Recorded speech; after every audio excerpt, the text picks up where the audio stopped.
Erstklassisch mit Mischke, der musikalische Podcast des Hamburger Abendblatts.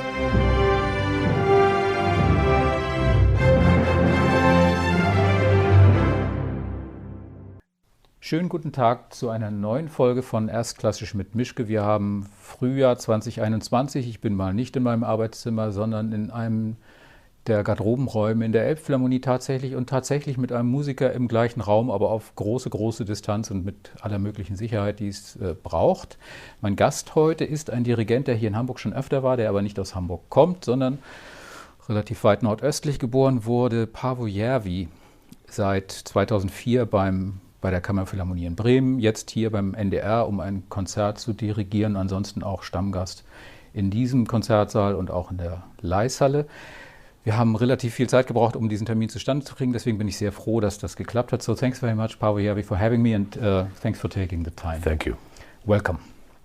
We always start with either an easy or a complicated question. What would you prefer?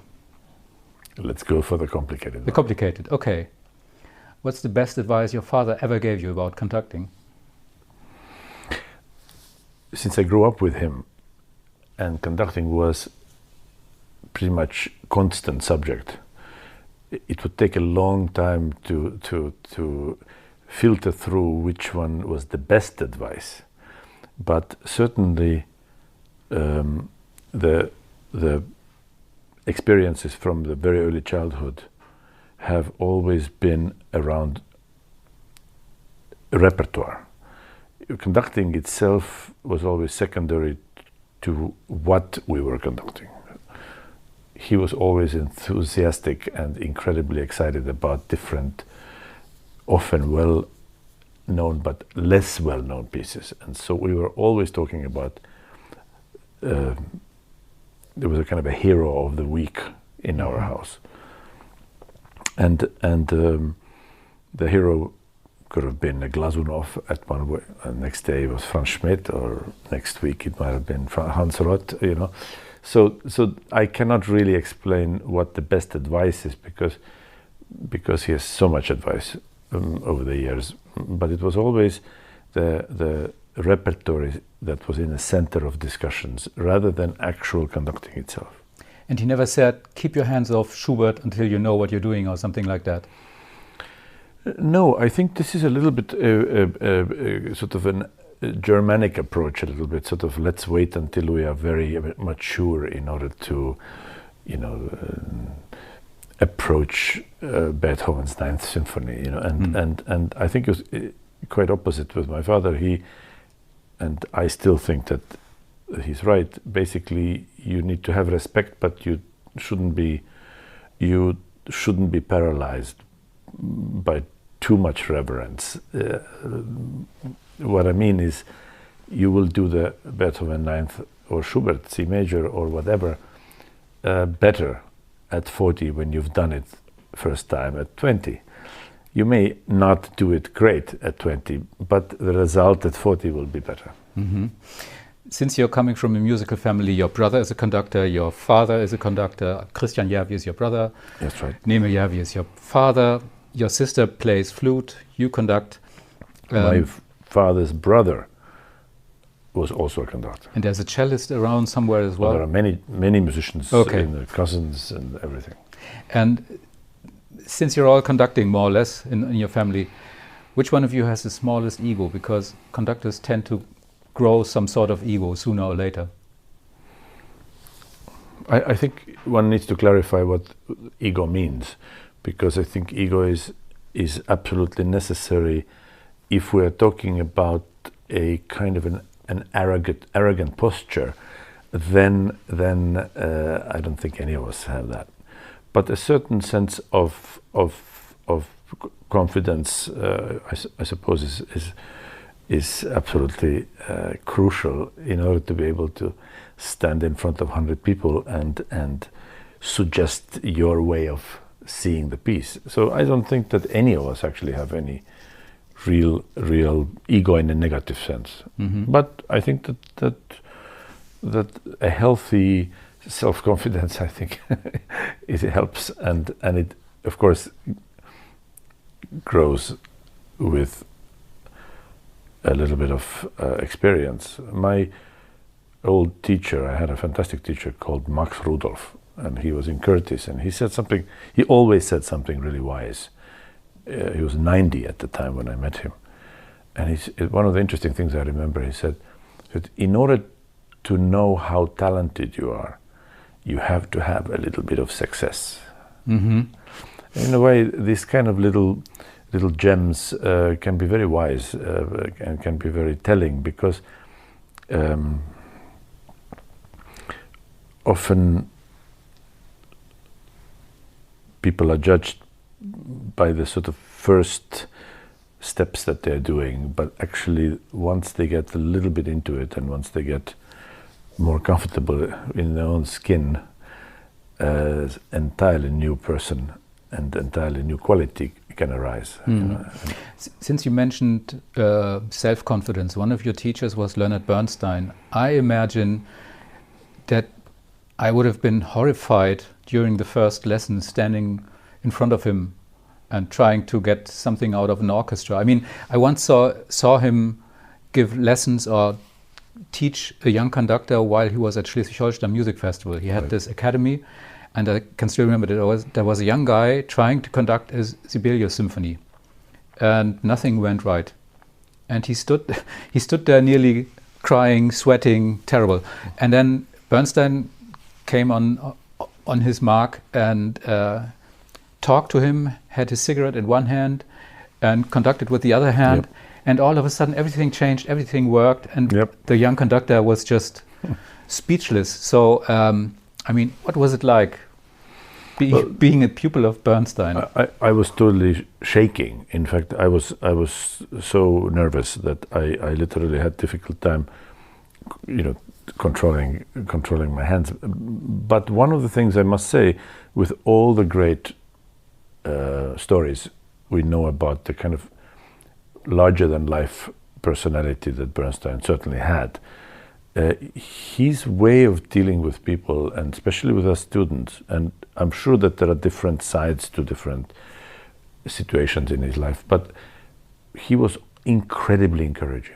You stand there and you're so paralyzed with fear, and you feel like nothing goes right, and he said, yes, that's sensational, baby, this is everything, yes, great, you're doing great. Yeah, and that's not true, but somehow he was always, and he would always, after every sentence or little phrase, there was always baby. Sensational, baby, that's great, you're doing great. And in a way he was not a condescending, a brutal kind of learn through pain kind of teacher. I've had those too. Mm-hmm. And in Curtis, when we had a teacher called Otto Werner Müller, one of us was always in tears. Mm-hmm. One of the 4 or 5 students we had, we always were in tears, because when he really picked on you, then he had a capacity to totally destroy you. Bernstein I've never seen that in any of his teachings. He got frustrated sometimes, because if somebody, especially when he saw that somebody sort of gives him attitude and doesn't really listen what he says, because if you're next to Bernstein, you better listen. He knows, and you just use the opportunity to take everything out of what you hear. And so sometimes I've seen people kind of get him getting frustrated with people, but I never felt he was mean or somehow condescending. In fact, sometimes overly positive, even when one didn't deserve it. Mm-hmm. Let's turn to the present then. You're actually, for more than a year now, working in Zurich at the Tonhalle Orchestra as their chief conductor. And you just got started when all this Corona started to happen. What was that like, being thrown out of your plans and just being stopped in the middle of beginning? Well, frankly, very disappointing, and it was disappointing for many, many of my colleagues. I mean, there are people who run, great opera houses and great orchestras, and who are just appointed, and all the plans are made, and tours are planned and everything, and none of them materialized, not one, in 2 years, in fact, and so there is nothing to hide. It is a disappointing circumstance, but it is a reality, and this is something that you live with. Certainly the kind of launch, if you will, of a new orchestra and a new sort of new beginning didn't happen in a way that it was planned. But that's life. There's nothing. There's nothing I can really do. A colleague of mine down there wrote about you. If the people in Zurich want to understand you, they have to accept first that you are crazy. I don't know. Well, I don't really know what he means by that. But I have no idea. But I think there must be some context to this sentence, because I haven't had too many complaints from mental health officials. If you are in a rehearsal and it starts to get awkward and you don't get what you want to get, there's two choices. Either you can get loud or you can get silent. What do you prefer to get what you want? I don't do either. To be honest with you, I think that first of all, each situation is unique, and in an orchestra where you are a close musical ally for 20 years, let's say like Kammerphilharmonie, Deutsche Kammerphilharmonie, there is a very sort of relaxed way of working things out. You know, I could be very direct. They are very direct. Everybody, in fact, asks and suggests, and that's part of the culture in the orchestra. So there are no awkward moments in that way. If you go as a guest, then you always have to sense what is the climate, what kind of working atmosphere the orchestra is used to, and what is the DNA of the orchestra. So it's not. The reactions are never the same with two different people and nor two different orchestras. I don't also remember. I don't even remember when things got really awkward.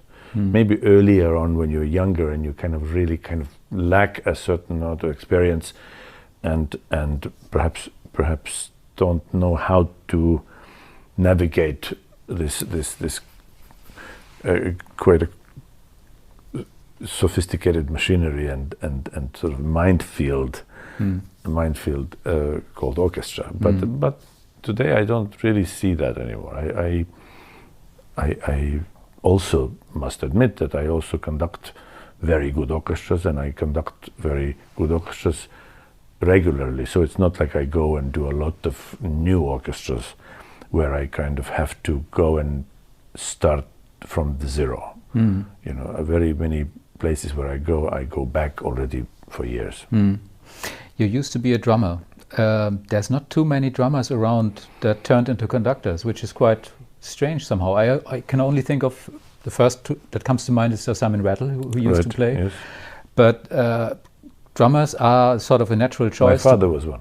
Oh, really? Okay, I didn't know that. Okay, so it runs in the family. It has. Well, it's the only reason really why this was.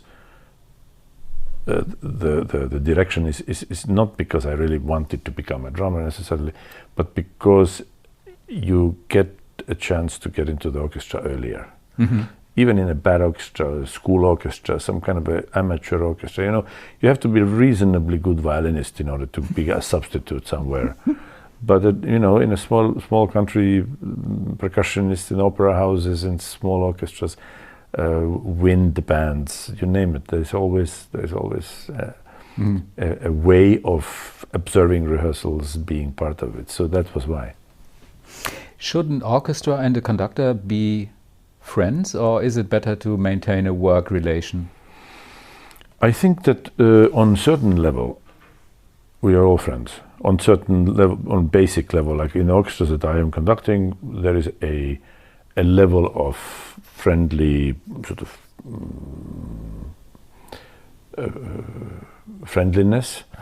I think with an orchestra that you really know for a long time, and that if the structure is, and again I come back to Deutsche Kammerphilharmonie, there we really are friends. We are very close. We spend a lot of time on tours. We've done a lot of time touring together, 20 years.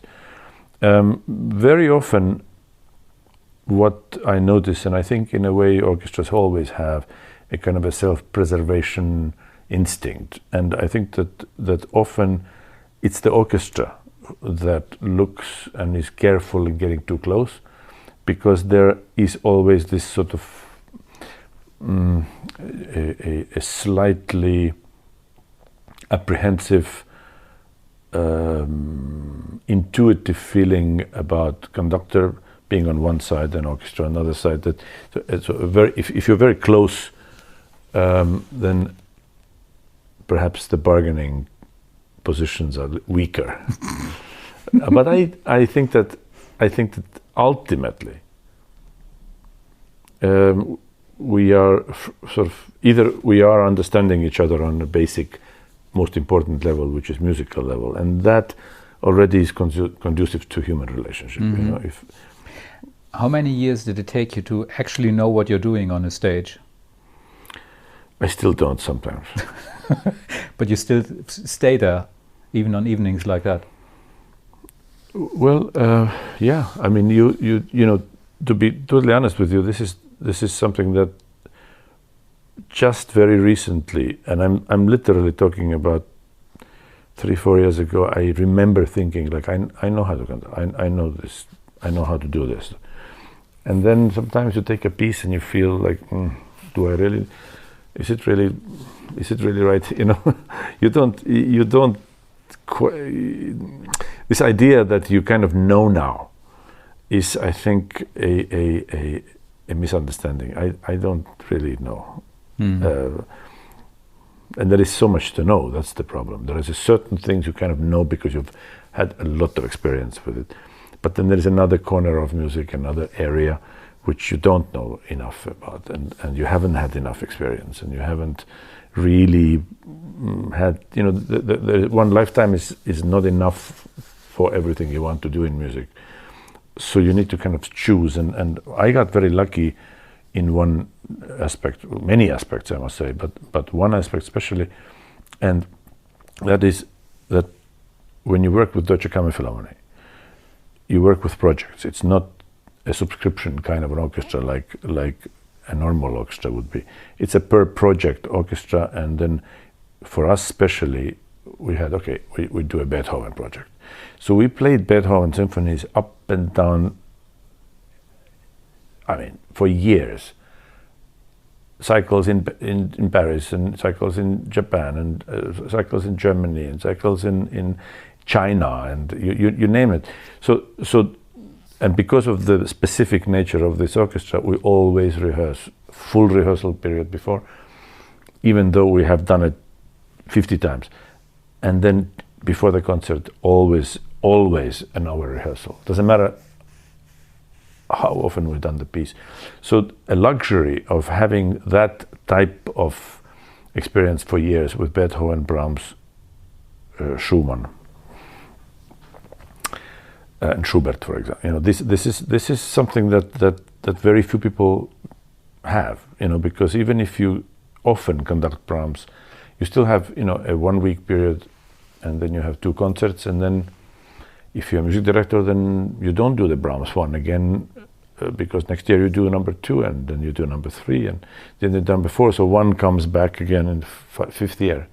So this, in a way, you simply don't have the type of luxury to really immerse yourself into sort of absolutely key composers. And when you are, maybe it happens sometimes, when you are actually stuck in a piece and you don't know how to get out of this hole and this problem situation, is there a sort of, do you talk to other conductors? Do you phone your father, your brother, or a colleague, or is there some sort of conductor pride that prevents you from asking somebody else about, what's this? How do I get out of this? I ask for advice all the time. I am very happy and lucky because I have a father who most likely will have a better and more direct advice than maybe some of my colleagues who might be careful with what they say and maybe not.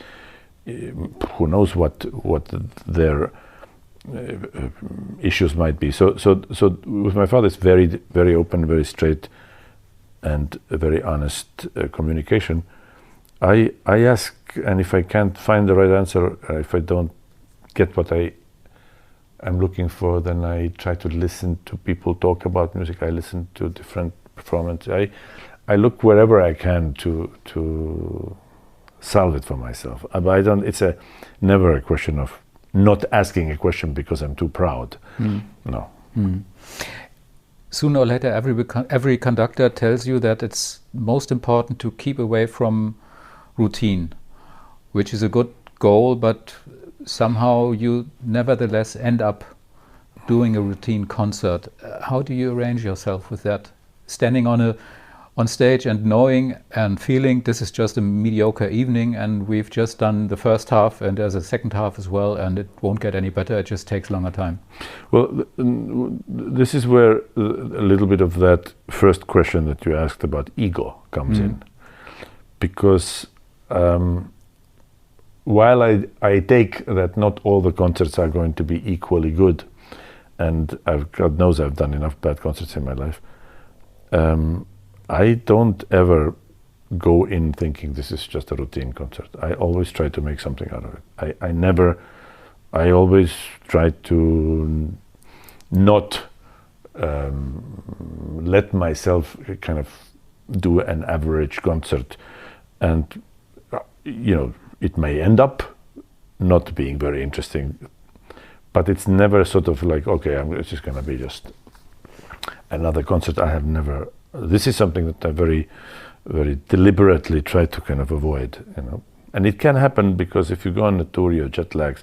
Many concerts, big cities, of course, they have a certain priority, and then you go to a small town in Japan somewhere, and you think, well, we'll do this, and we go to eat.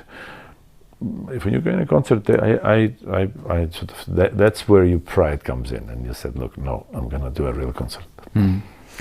You've been with Bremen, Kammerphilharmonie Bremen since... One other, to elaborate on this thing.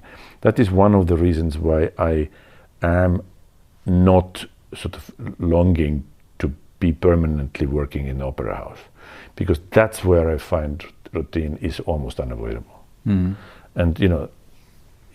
tenth Traviata or something.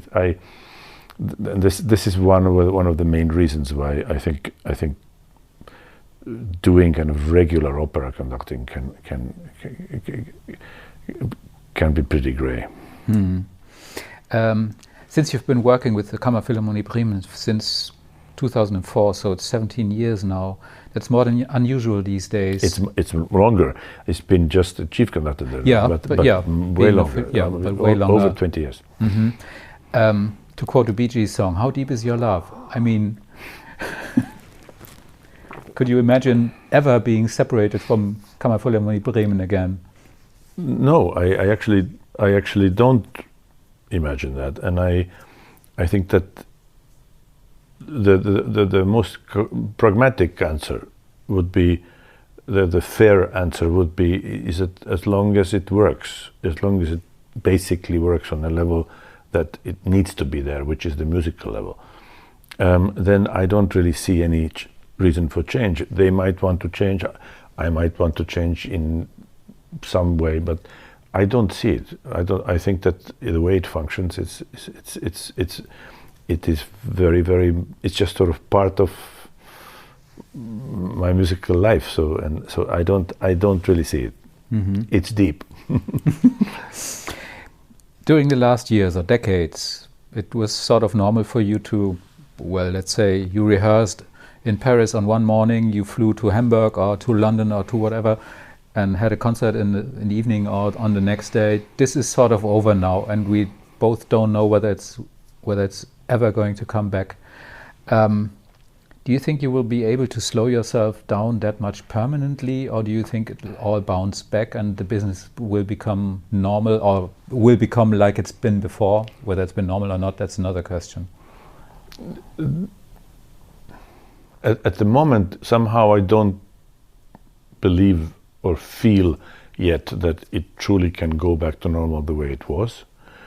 On the other hand, these months, and I have had 3 months in the first lockdown where I literally was just at home, and I haven't had that experience since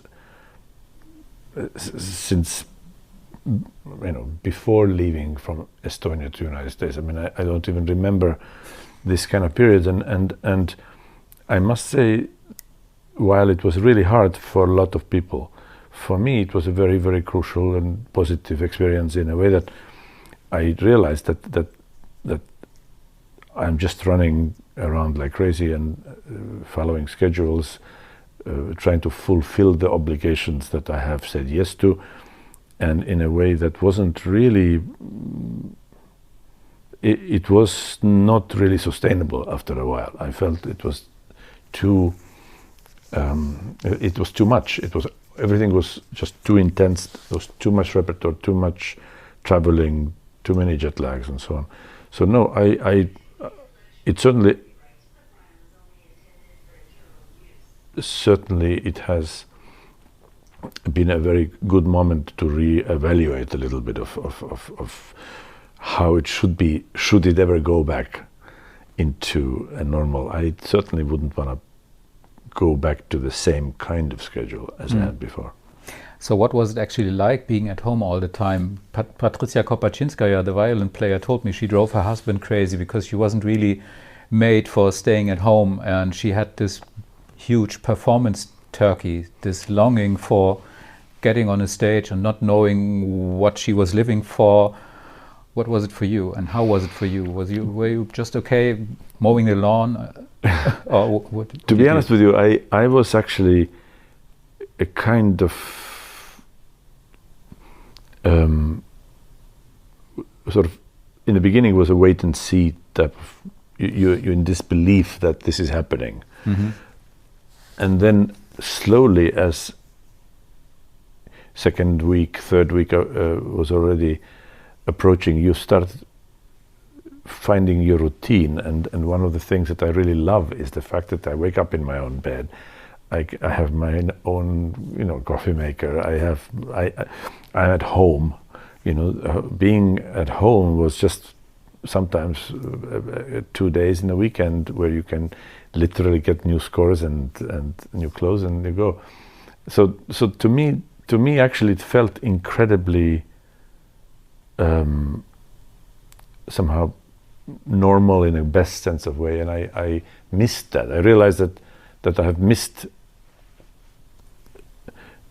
sort of identifying and also connecting with one place that is a home, rather than always using it as a kind of a place to transit to somewhere else. But it was very good for my brain. Mm-hmm. Because after a while you realize that you can actually start, you need time to think, which is something that you don't have time when you're always working. Did you do anything more or less crazy, start cooking or collecting anything or repairing all the electrical stuff in your home? Or? No. I mean, reading more than before, but also, there are chances to connect. In today's world, we are connected anyway through all these devices that we have, and actually have longer conversations with people, not only about the schedules and planning next seasons or something like that. And an important aspect is also not always waking up with an alarm clock. Mm-hmm. So I always set 2 alarm clocks because I am always worried that I am going to miss a rehearsal or miss a pickup, and taking it a little, the tempo slowed down considerably, and I really enjoyed it, I must say. And you maybe actually talked to your neighbors the first time. Do they know who you are? Yes, I talked to some people who I probably have never talked to before, but also I felt that not having a particular plan for the next day can be incredibly liberating. That you don't have a schedule set up exactly what happens tomorrow, and maybe not necessarily, skipping a day of studying scores or something. That felt good. I found some interesting quotes from you. I don't know, but it's been written that you said, I think that it's impossible to conduct Brahms good. For me, this is an absolutely unsolvable task. I never managed to conduct Brahms in a way that satisfied me for just a tiny bit. Oh. Nevertheless, you recorded Brahms. So how bad are these recordings? Terrible. Terrible. No, they're actually very good. Okay. The thing with what I wanted to say about these, what I meant by saying this is that there is a kind of an expectation. Brahms is a sort of conductor's composer. The composer who, we always marvel at the structural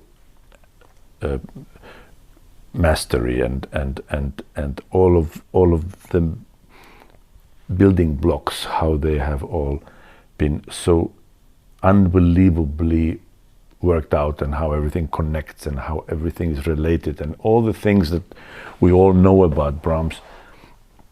And we have this urge to show that, and of course that's very important, that the structure is clear. But then there is another side to this, to all the music, the same with Bach, for example, where it's not enough just to show that. You also there's an emotional, some kind of an other human content that makes a performance, makes a piece believable somehow. And often I find that the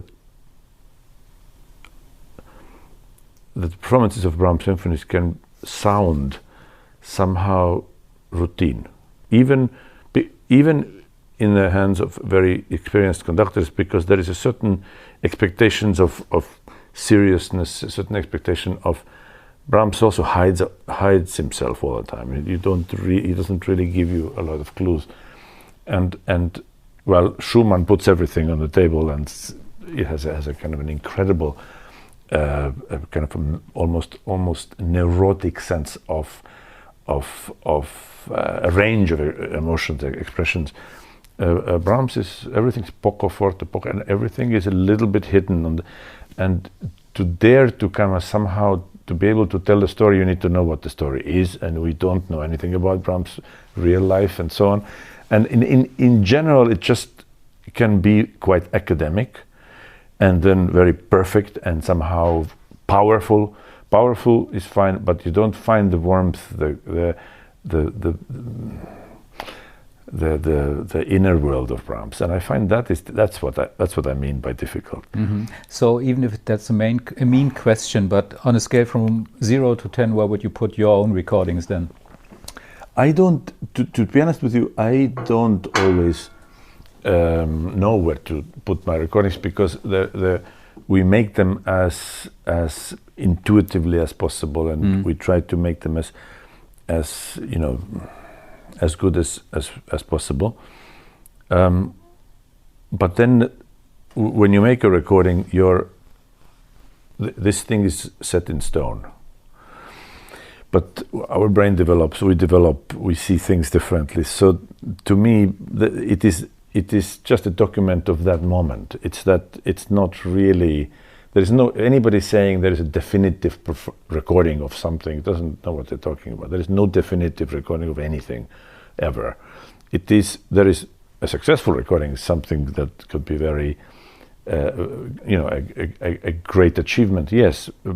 But there are always other ways. There's always another, if you listen to Beethoven recordings of the old German masters, and you listen to the Beethoven recordings of now, you can see that they're all practically different pieces. You don't even know, are they written by the same composer sometimes. There is no definitive anything.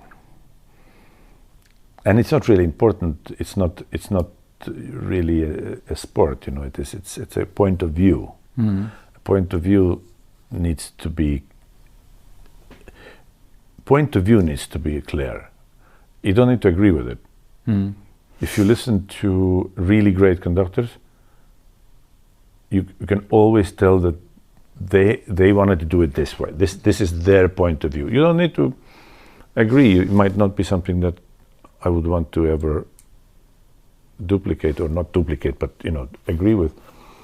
But you can tell this is like Svetlanov. Always you know what he wants to do.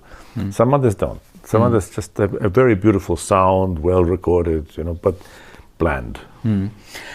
I might be wrong, but I would imagine that you are more a concert conductor and not so much a conductor working with soloists. So there's nobody coming into my mind, and there's no big variety of soloists you're playing with. Maybe I'm wrong, but even if I'm wrong, how do you pick the soloists you want to work with? Do they have to audition for you, or do you just say to your agency or to the orchestra you're working with, I want to do, I don't know, Beethoven's 5th piano concerto, get me a piano player, I'm fine with everybody? Do you go to lunch with somebody 3 times before you decide we're going to work together, or how do you find the people you want to work with actually? Well, I think that there are you meet people in different ways. You look at, after being in this conducting world over 30 years, you inevitably meet a lot of soloists, and there are certain people who you want and you're curious to get to know. Others who will come and audition for you because they are young people who will want to have a foot in a door, and that's the way to do it, audition. But let's say most of my regular friends, who I always play with, are the musicians with whom it works, with whom I musically understand, it clicks. I understand. I don't need to talk to them. I don't need to explain, here I'm going to do a ritenuto, here I'm not, we understand. I know exactly what you're going to be. I get it. If I don't get it, then I will get it while the music is happening. And there are people who I always play with, and I'm always interested in somebody new as well. But it is not to me now, being on stage with a soloist, it needs to be somebody who I connect with. I need to understand that person's music making. So it's love needs at to be first, a friend. So it's love at first sight, ideally. Well, it could be, but on the other hand, some relationships are a little bit slower to develop, and then they become really, really important. And with some people you play a couple of times and always happy to play with again, but it doesn't happen so often. But if you play with Janine or you play with Lars Vogt or Christian Tetzlaff or Kavakos, there are certain people you always sort of like, yes, let's do it. There is no science to it. It just needs to feel right. Christoph von Dohnanyi once told me, conducting is not complicated, making music is complicated. That's exactly right. Okay. That's so exactly that should right. be a t-shirt print for every conductor. I would wear it. I would wear it. That's exactly right. The conducting and making music actually ideally should be the same thing. But there is, of course, the technical part of conducting, and then there is musical part of conducting. And what ends up happening in most of the master classes, and I do a lot of teaching, and I have my own academy. In fact, there is an academy next week after I leave here tomorrow, day after tomorrow, in Zurich, that we are now starting a year late because the first one was cancelled because of the pandemic, of conducting courses. And you end up often talking very little about music and very much about the technical aspects of conducting, which has to be, it's part of it, because you have to talk about it, you have to learn it, but much more interesting would be actually to talk about music. You know, talking about conducting technique is not that interesting. But if you see that somebody doesn't know it and doesn't know how to communicate with the orchestra, then there's no point in talking about the music if they cannot start or make a tempo change or do anything with their hands. You know, so there is. I guess that's what they mean by conducting. Conducting in itself is about making music. So conducting is just tricky when you're bad at it. Well, everything is tricky when you're bad at it. Could you explain to me why I should listen to the music of Paavo Pärt, except from the fact that he's from your home country? I can very well explain or try to explain. Because Paavo Pärt is a great composer. And the thing is that we live in a world where, it's divided opinions about what the composer's role is. Some people say that, if we talk about people like, I come back to the famous examples of Boulez, whose music and whose ideas were very particular, and he said anything that didn't quite fit into that mold were considered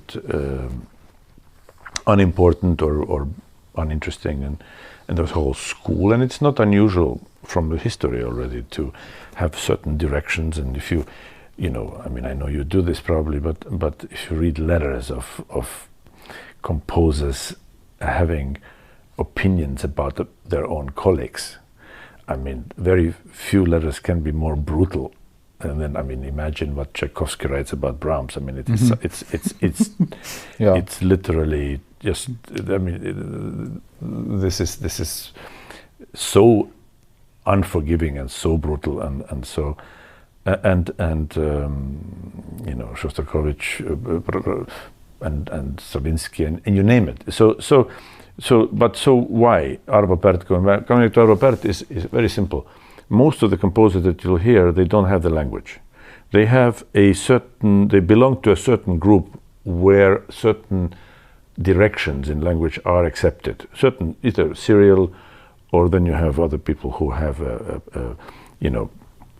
maybe minimalist, or others who have whatever else. Paavo Pärt in his later years have a recognizable language. You like it, you dislike it, that's already a different issue. But he has something that is a language that he has that uniquely is his. I can recognize it any time. In the beginning, first half of his life, it was kind of searching, like many composers have, and in the strongest pieces, it is really quite spiritual and quite special. That's definitely Pärt, and that is something that very few composers actually can say. How many pieces by Wolfgang Grimm would you actually recognize if somebody didn't put a sign up that's Grimm? Yeah, that's true. Maybe. Yeah. Not that I have greatest respect. It is just that this kind of music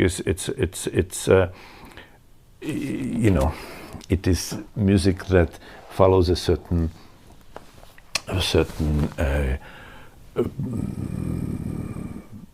preordained path of and it creates the language which conforms and is within a certain understood parameters, and totally fine too. But an original voice, if you have somebody who has an original voice that definitely is recognizable, that's something. And yes, the other thing is that you should listen to him because he's Estonian. That's the first reason. Not really, not the first reason. No, I think that it is. Most people wouldn't even know by listening to his music that he's Estonian. There's nothing really particularly Estonian about his music. It is not. There is no quest of somehow becoming an Estonian or writing something Estonian. It is just a very particular language where he has found a way to create something of his own. And the fact that it is not noisy and the fact that it is not busy doesn't mean it's not good. Mm-hmm. Is there a sort of special bond between all you conductors coming from that part of the Baltic region? There's Andres Nelsons, there's your father, there's Mirga Grashinitula, there's you. Is there anything special in the water, or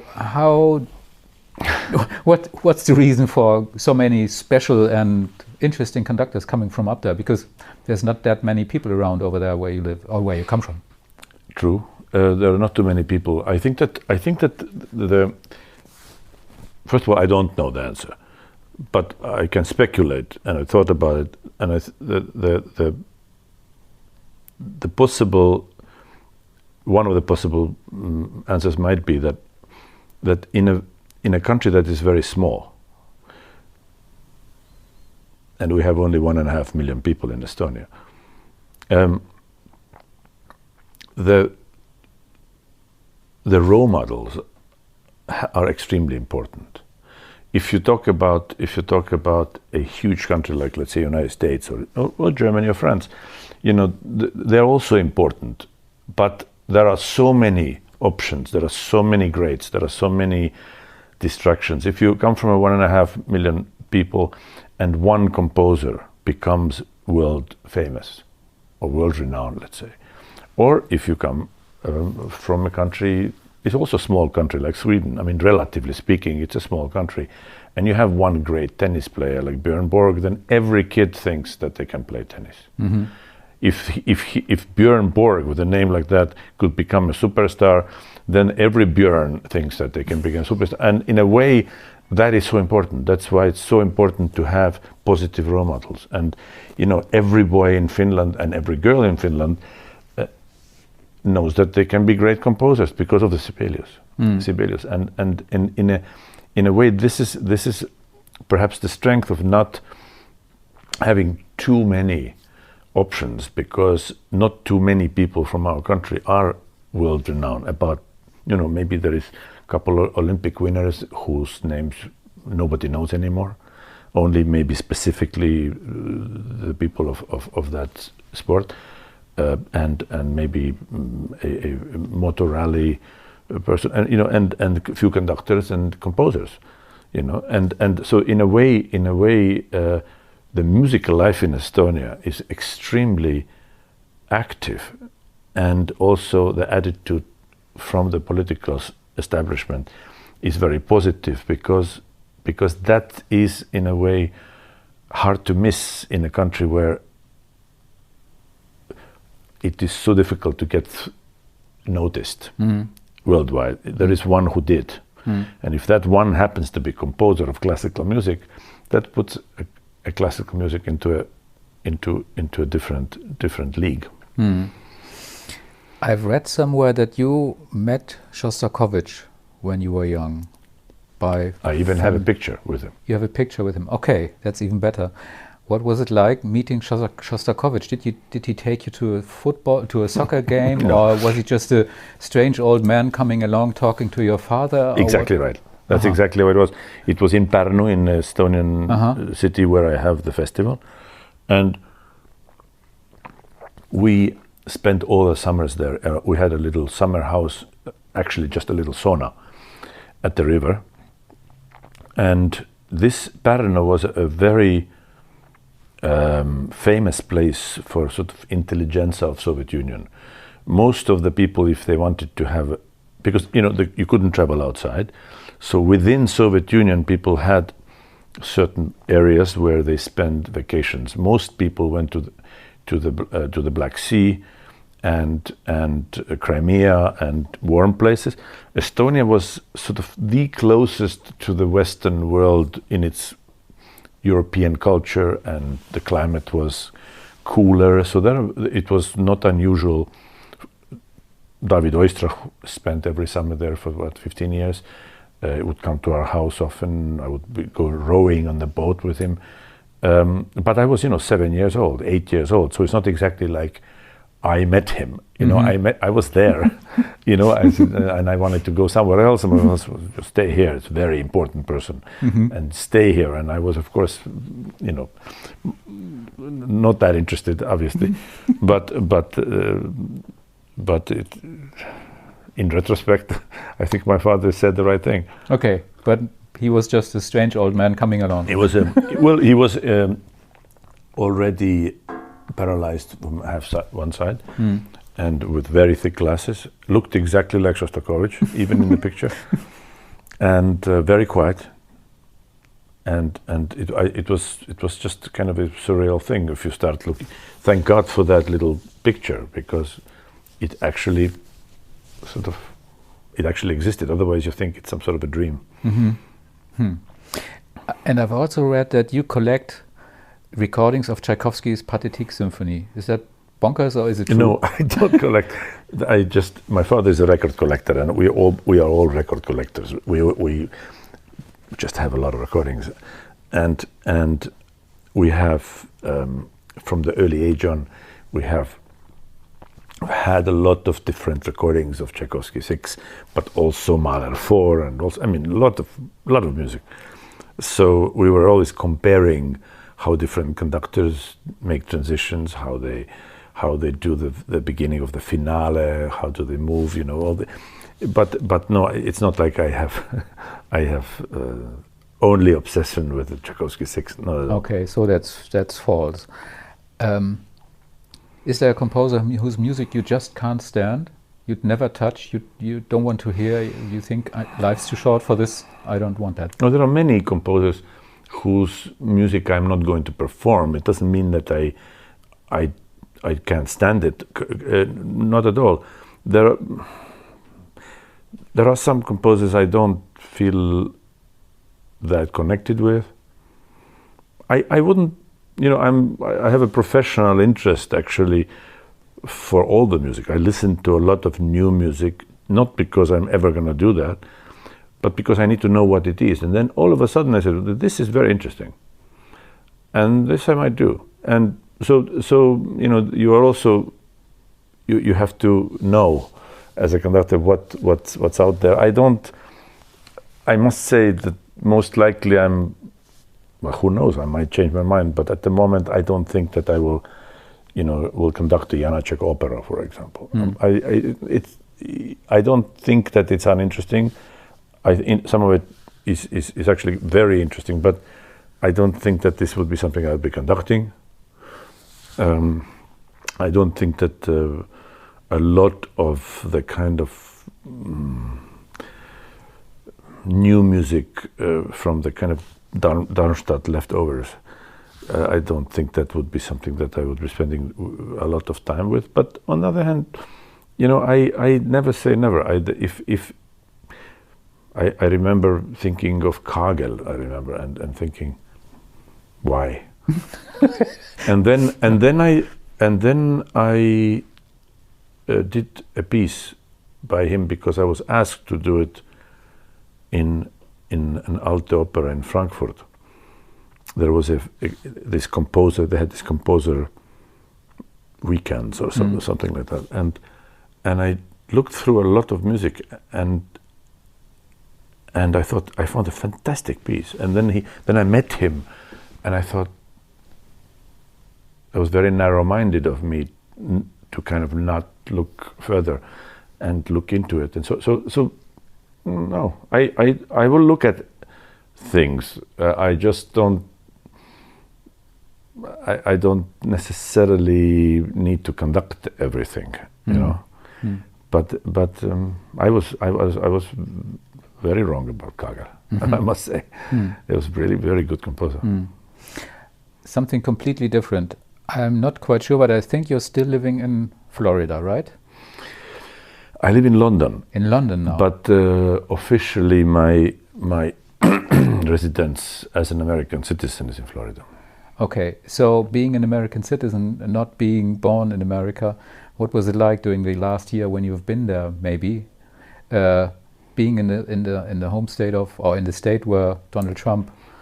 Not only state, it's 10 minutes away from where I live. No. Yeah, I'm in Palm Beach, Florida. No, you're a neighbor of Donald Trump. Well, how strange is I'm that? I'm afraid so. Yeah, it's very strange. What's it like? I mean, all these Trumpsters walking around and walking there like it's Graceland, and they're wanting to see Elvis memorials. Well, the thing is that that I personally, I don't really want to get into much politics, but I couldn't. I have no words to describe how embarrassed and how embarrassing it was to have somebody like this even reaching this kind of level of political office. Somebody that profoundly uncultured and just empty. I don't want to get into this because thank God it's not there anymore. But it is unfortunately the kind of landscape that US is hopefully now trying to get out of. And I must say that much more encouraging what's happening now than it was before. And he's just 10 minutes away. We are not exactly very close friends. But 10 minutes away in US dimensions is less than just around the corner. So he's more or less your direct neighbor. Yes, I think that he sort of has its kind of a compound there in Mar-a-Lago where he doesn't exactly walk around wrong the state, but it is certainly his stronghold now. A lot of people from his cult have moved to Florida. So you have all these America First people walking around your neighborhood. Personally, nobody walks around anywhere in America because it's all suburban and everybody either drives or takes highways or whatever. The other thing is that the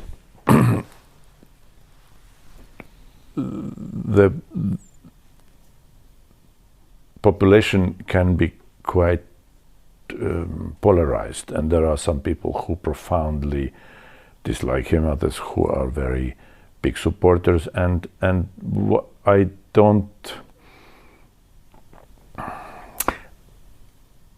don't need to deal with people who are who are his supporters. I never encounter them. I try to avoid them at any cost, and I also find that it is something that just is not really worth wasting time with anyone. It is, especially now that I hope that it is his sort of has been. The nearly last question then. What is the first piece you'd really like to conduct if everything would be possible again? You could do large orchestra settings. You can do, I don't know, what are you waiting for? What have you been waiting for more than a year now? Most of the repertoire has been small and something that complies with the social distancing and all the regulations, and to be honest with you, as I get older, I like smaller, slower, quieter music. I am not sort of hoping that everything's going to open up so we can do Gurelieder. I most likely wouldn't be doing Gurelieder even if the pandemic never happened. I have been looking into this, and in fact, I have sections that I would like to do, but not the whole thing yet. I might change my mind, but the biggest thing which I hope will happen is the Mahler 3, which we are planning to do at the opening of the old Tonhalle after its renovation, which is going to be in September. And that promises to be a kind of an epic event, if, and let's knock on wood that it will happen, because the hall is going to be as spectacular, and I've actually been there recently, and it's this realization when you realize that there's just, you cannot, doesn't matter how wonderful the new halls are, you cannot build a great old hall again. This is something, a treasure, really, and the way it's done, restored to its original quality, and of course with all the modern amenities in the basements, and next door there is all the rooms for the musicians and so on. But the hall itself and everything, it's just it's a magic place in a way. You cannot, you should never demolish an old historic hall. It's just then something goes that you can never be rebuilt. The final and hopefully not too silly question, I can't keep myself from asking it. Did anybody ever tell you that you remember him, or that you are you look like the happy, cool twin brother of Vladimir Putin? Everybody always says Everybody, you hear that all the time? Really? If you Google, if you put my name in Google, it's one of the first things that comes up. Do you have a standard answer for this silly question? No, I don't, because I don't really think I look like him, number one, and I would take it if I would have half of his money and quarter of his power. We can't end any better. Thanks very much. That's been a nice talk. Thank you very much for having me, and take care, and goodbye. Thank you very much.